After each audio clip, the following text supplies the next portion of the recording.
I was a communist for the FBI.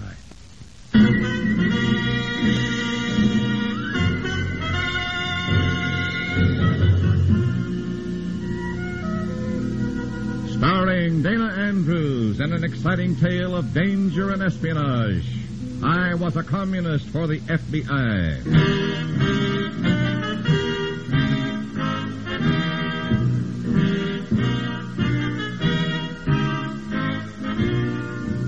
Many of the incidents in the story you're about to hear are based on the actual records and authentic experiences of Matt Cvetic, who for 9 fantastic years lived as a communist for the FBI. Here is our star, Dana Andrews, as Matt Cvetic. I was a part of the whole dirty mess. For 9 years, I lied. For 9 years, I cheated and betrayed my country in word and deed. For 9 long years, I was everything that decent people hate. For 9 years, I was a communist, working as an undercover man for the FBI. This story may help you understand why I felt my job was important to everyone in America. In a moment, listen to Dana Andrews as Matt Cvetic, undercover man.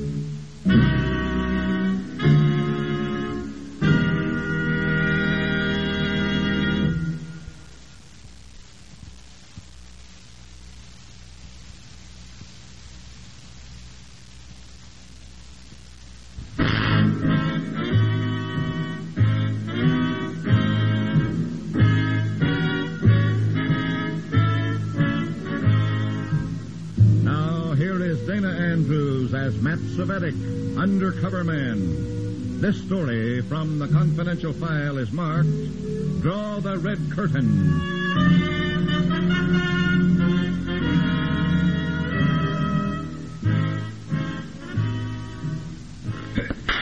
There.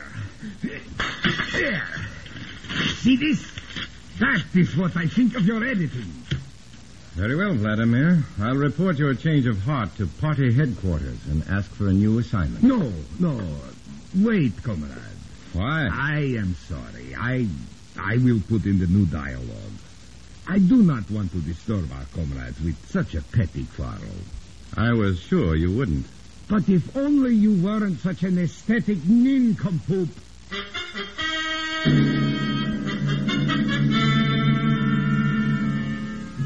The party had me on an assignment that should have been easy. A soft job, with my only work consisting of editing a play to make sure it followed the party line. The job was a snap, with the one exception of the playwright, Comrade Vladimir Mashenko. Vladimir had a public, and to them he was a white Russian artiste. But I wasn't a part of his public. To me, he was strictly temperament, with a capital temper. Please, comrade, don't look over my shoulder. Just checking the new lines. Go away. You'd better be careful of the cop's speeches. It sounds a little like deviationism. Comrade, go away. You know I can't stand to have you look over my shoulder. Excuse me. It is a pleasure. Hello? Comrade Cvetic? Yes? Comrade Norris speaking. Report to me immediately.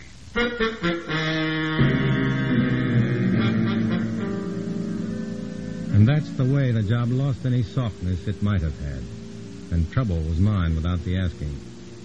By now, I had almost gotten so that I was used to having trouble as a daily companion, but I never liked it.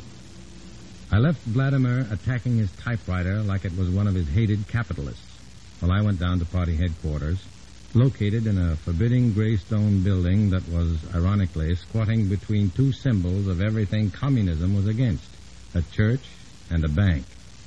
Inside, Comrade Norris, the local MVD chief, greeted me with all the warmth of a bowl of ice cubes. Sit down, comrade. Thank you, comrade. How is your work coming? Oh, it's fine. Vladimir... Keep it that way. I'll try, comrade. But that work is now secondary. What? But we are going to take over the local dramatic arts guild. This will be... Local dramatics arts guild, but I You interrupt, comrade. I'm sorry, but how... The exact methods you will learn from Evelyn Vickers Hall. Is she in town? Yes. You recognize her name, I see. Naturally. She's one of our best organizers. She has been brought in as a wardrobe mistress at the theater where Vladimir's play is to be put on.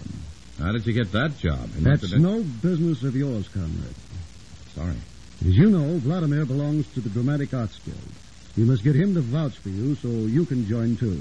That won't be any problem. Once in the guild, you are to report to Comrade Hall for instructions. Clear? Clear.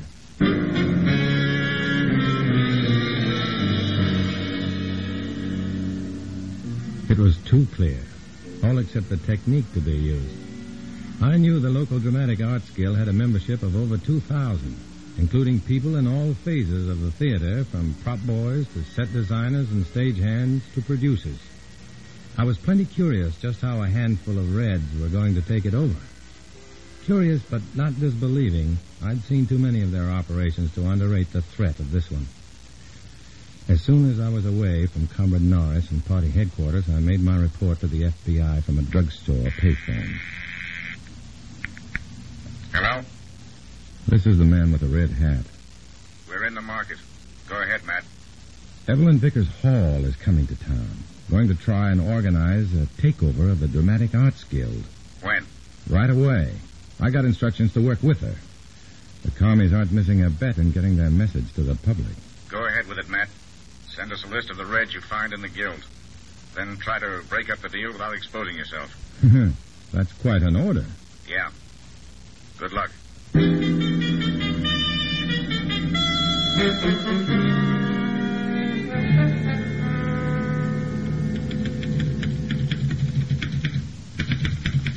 Comrade, you are looking over my shoulder again. Nice dialogue. I don't like it when you... Huh? Oh, it's good, huh? Oh, it's great. Can you get me into the Dramatic Arts Guild? What? Oh, but why, comrade? You'll learn soon enough. Can you do it? Of course. When? Tomorrow. But in what occupation are you? The guild takes in all of the theater. What's the difference? Make it I'm a writer. Okay. Well, thanks. Uh-oh. Here comes Angel Child. Vladimir, my own beloved. Ah, my beautiful angel child. Did you miss your Vladimir? Oh, yes, yes. I adore you, my strong, my brilliant, my magnificent. You see, Comrade Cvetic, Sally knows me. She loves me. Yeah. Sally, be a darling. Put the kettle on. Of course.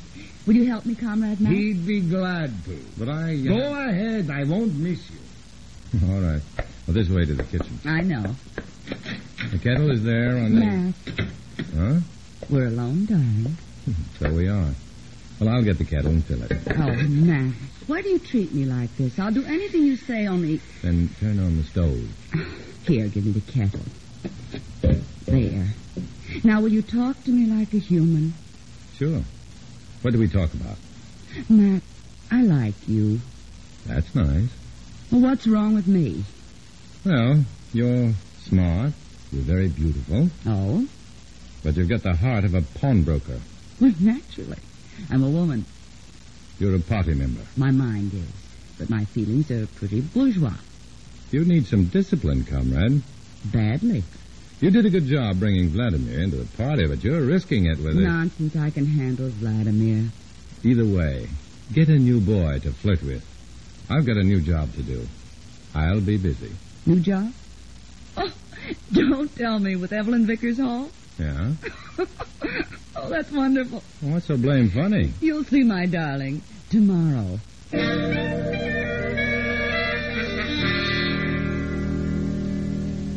She was a sensation, Sally Northtan. No doubt about that. Blonde hair making a halo over a face that looked as though it deserved it. Only I knew how many lives had been wrecked, how many men Sally had ruined as a communist lure. The next day, I met with Evelyn Vickers Hall backstage of the Regal Theater. The commie organizer turned out to be a dumpy, gray-haired woman with a sweet face and a mouthful of pins. She talked around them as she worked on a costume. You know our objective, Comrade Cvetic? Yes, but not how we gain it. We only have a few party members in the guild. 28, to be exact.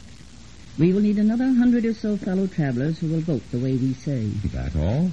There's 2,000 in the guild. 2,000 members, yes. How many attend meetings? I don't know. 300 or 400. That's our strength, Comrade. These stupid capitalists are not interested in their guild. For the most part, they don't attend meetings and pay less attention to what is done in the meetings. But that's vital to their work. Believe me, Comrade, they are sheep. They do what the guild says and never question why, as long as their salary checks are good. In short, all we have to do is control the meetings. That's right. And we will do it. You will see. What's my job? Your first job is the same as my own and Comrade Norstand's. Sally? She's in on this? Vitally. She's in the guild as an actress. We three are the nucleus. Our first move is to become important and active in the guild. Secondly, to become members of the board of directors. That won't be easy. Most of the guild hates communists. From here on, we are not communists. You and Sally are socialists. I will be a reformed party member, now preaching a so-called new doctrine. I see. Same thing by a different name. Exactly. We will work only on those members who attend the guild meetings, and we will use 3 separate methods. Which are? Your method is to work on the intelligent. Use the progress theme. The world must move forward. World unity. No more prejudice. I know that line. And Comrade Norstand will work on those susceptible to her physical attractions. While I'm the motherly type, so I've been told. I drag in the stupid and the lonely and the confused. What'll we do? Begin some get-togethers, some coffee clutches? That's the idea. Play down our real beliefs. Play up our concern about the poor and the oppressed. I understand. I'll use Vladimir's place as a cover for some parties. Miss Hall, is that costume ready yet? In a few minutes, Mr. Tyne. Well, shake it up. Sally's waiting for it. Sally? Sally Norstand? Who else, Buster? She's going to be the star of this here drama.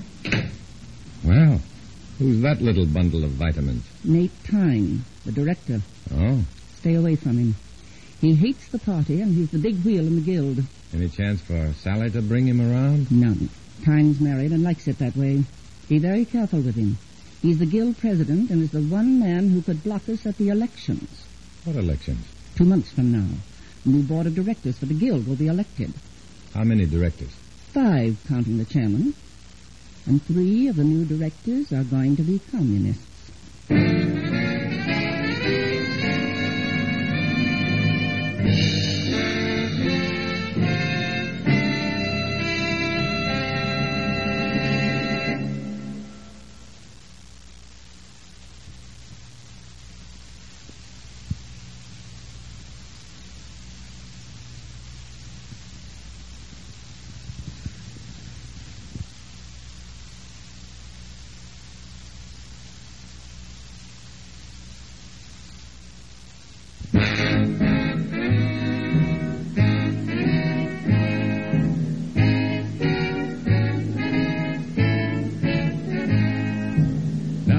To Dana Andrews, starring as Matt Cvetic in I Was a Communist for the FBI, and the second act of our story.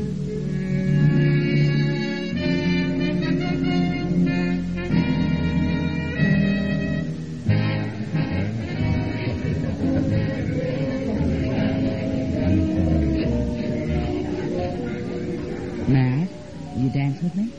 Save it for the suckers, Sally.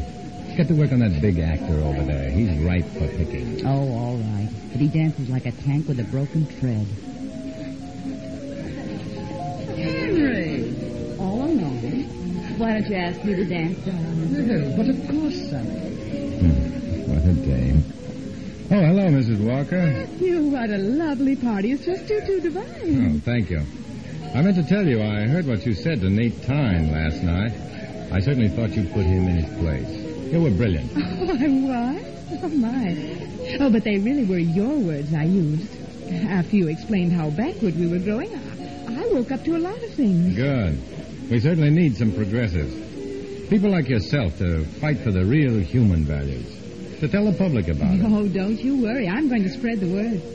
My plays are going to have meaning from here on, real social import. Atta girl. And about the elections next week. You can count on me to vote for you and Miss Hall. And Sally. She's one of us, too, you know. Oh, yes. Only, well, she seems... I suppose I'm just being a woman.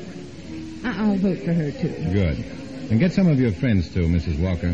We need people like you on our side. Oh, I will, Matt. Oh, my, I called you Matt. I hope you don't mind. No, certainly not.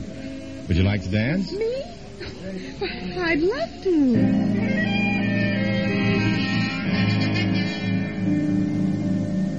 It was working, and a nastier operation I've never been in, leading all the innocent and gullible for a red ride straight into trouble.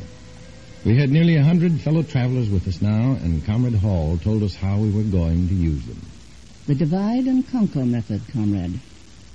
Tomorrow night is the last guild meeting before elections.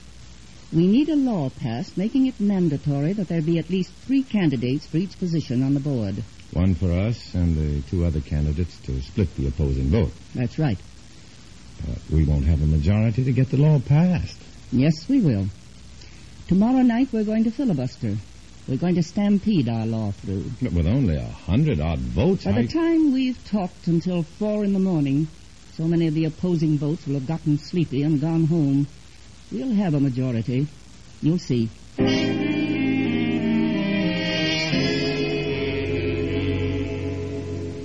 There it was, the simple way to control an entire guild with a handful of trained and organized Reds.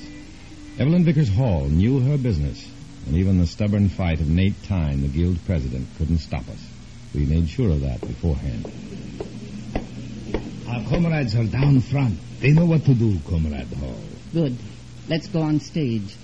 The meeting's ready to start.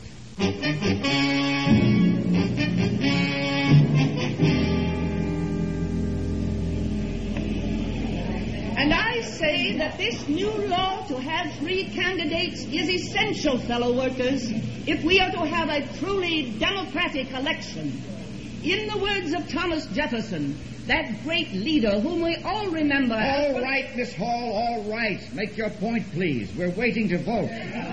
You were elected to the board under the 2-candidate system, Mr. Tyne. You know I was, but now... I can understand, then, how you would like to stop the passage of this new law. All I want to do, Miss Hall, is to get some sleep. It's after 11. Ladies and gentlemen, Mr. Tyne seems to dislike freedom of speech. What? Why, that... What? I put it to you, fellow workers. Are we to have a voice in our guild, or are we to be forced to do the bidding of a few dictatorial leaders? Thank you. Thank you. I will go on. As I was saying, in the words of that great leader, Thomas Jefferson, whom we all remember as one of the greatest... 10 speeches and 4 hours later, the midnight session was losing attendance rapidly, and Comrade Hall wore a grin of triumph. The vote told why. The commie-inspired resolution was passed 120 to 98. It was the big test of our strength, and from there on, the elections looked like a red cinch. All except for Nate Tyne. The sharp-eyed little director was smelling lots of rats, and he showed it. You did a lot of talking at the meeting, Cvetic. You too, Vladimir. What's your story? Story? We only said what we believed. Is there anything wrong with that? No. Only it had a bright pink color, just like a lot of your play, Vladimir. Pink? Me? You. If there's any more of it, you may have to get yourself a new director. Where's Sally? It's time for rehearsal. She's in the wings with one of the actors. I'll get her. Henry, you're really a very sweet boy, but I can't. But Sally, please. Oh, Matt, I hope you're looking for me. I am, and so is Tyne. He wants you on the stage. Henry, find something to do, will you? Of course, Sally. You train them well. Clods. I want you. No dice. You're holding up rehearsal. Phooey, I'm the star. They'll wait. How did that happen, anyway? Vladimir talked to Tyne. Tyne auditioned me. He thinks I'm a good actress. I'll buy that. Too bad you're not as good a party member. Party member? Is that all you think about? You make me sick. You'll be sicker after the Control Commission has you disciplined. Don't bet on it, darling. You won't report me. It's your word against mine. And I can lie like the devil. Goodbye, dearest.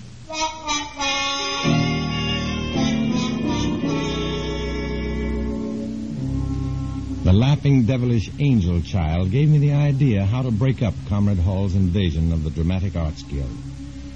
I didn't have much time before the guild election, so the next night I went to the theater and found Vladimir backstage in Sally's dressing room. Ah, good evening, comrade. Good evening. You're ready for the election? Sure. Who has the room next door? Tyne, isn't it? The little fascist. Yes, it's his office. I thought so. Does he use it after rehearsal? Of course. Say, Say, did you hear Sally in this scene she's doing on the stage? I think she's changed your dialogue. It doesn't sound so good. She's what? Changed my words? She wouldn't dare. I'll kill her. Vladimir went out like an angry jet, and I went to work in a hurry on the ventilator shaft that connected Sally's dressing room to Tyne's office. In 5 minutes, I had the grate open at both ends, and in 10 more, I had the padded soundboards out of the shaft, leaving it an empty tin tube. I had no time to test it. I could only hope that voices would carry through it. Just as the rehearsal was ending, I caught Evelyn Vickers Hall outside the dressing rooms. Yes, what is it, Matt? I think you'd better speak to Sally. She's getting ideas now that she's starring in this play. She's ready to quit the party. She's what? Why, I'll strangle that pretty cat. She'll be coming to her dressing room here in a moment. Yes, and I'll be inside waiting for her. Matt, where's Miss Hall? My costume needs fixing. She's in your dressing room, Sally. Thanks a lot, darling. Well, you're very welcome. Oh, Mr. Tyne. Yes? Aren't you going to your office? Not tonight. I'm going straight home. Why? I want to talk to you in private. Well, can't it wait? No, it's important. Well, all right, but make it fast. Come on. Now, let's have what... Put a finger in my face, you old bat. I tell you, Max Cvetic lied. Why, And I that's say I don't Sally's believe voice. you. Believe what you like, I don't care. You Who's don't that? care, comrade. Sounds like Miss The Hall. party would teach you to kill. Don't threaten me. I Comrade. don't like it. Party? Very well, comrade. Why, that dirty There's no time for us to commie. squabble. The guild elections are in a few days. You know your job. Don't worry about me, Yeah. Comrade Hall. Good Yeah, night. so that's it. Now I see what... Cvetic, Yes? get out. What? Out. And forget what you've heard. But what do You heard me. Not one word about this.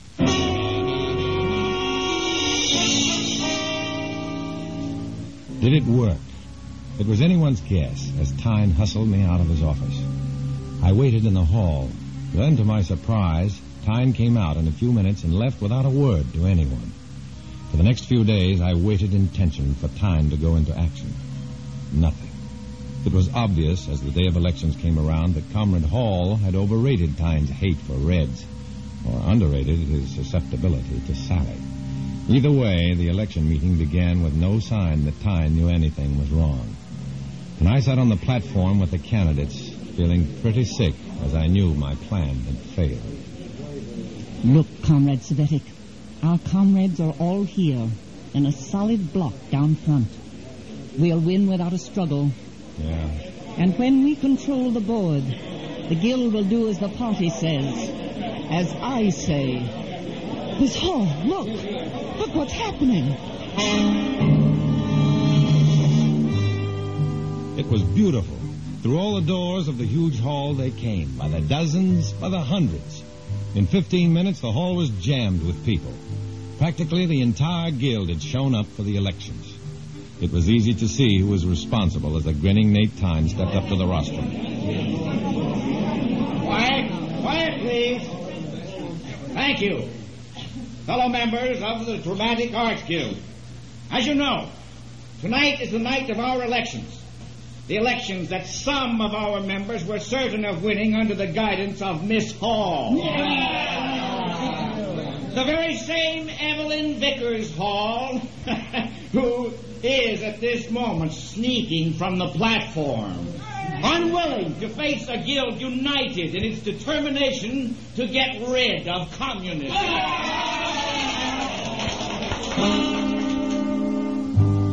It was a great night, and a group of Americans had proven again that communism can and will be defeated by a democratic people.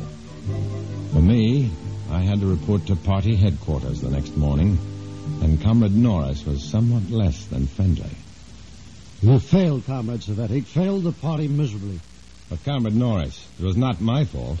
It was Comrade Hall and Comrade Norston who were overheard by that fascist Tyne. I am aware of that. But you were part of the operation. Therefore, you must share the blame. Yes, Comrade. Consider yourself lucky. You're getting only a reprimand. Comrade Norston has been turned over to the Control Commission for proper discipline. And Comrade Hall? Her crime is greatest. The punishment will be accordingly. Oh. Yes. It would be good if you kept in mind the penalty for failure. I think of nothing else, Comrade Norris, believe me. Good day. So there it was, another red plan gone wrong. But there were more plans, and behind them all, the deadly threat of their master plan, their historic mission. Until this threat was gone, I knew my work had to go on, and I would continue to be a man who walks alone.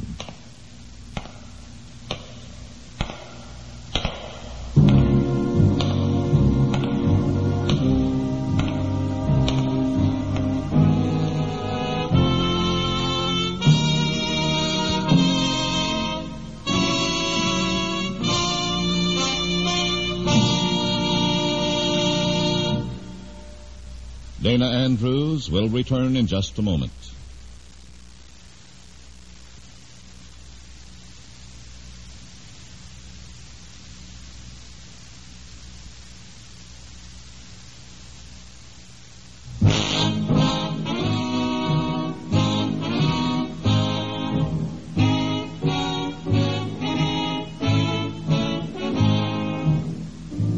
This is Dana Andrews. The names, places, and organization mentioned in this story were fictional. But the danger is a very real one, so be on your guard. Don't let your organizations fall into red hands. It can happen, and it has happened. But you can keep it from happening again. Next week, we bring you another exciting story based on the true life adventures of Matt Cvetic. Join us for it, won't you?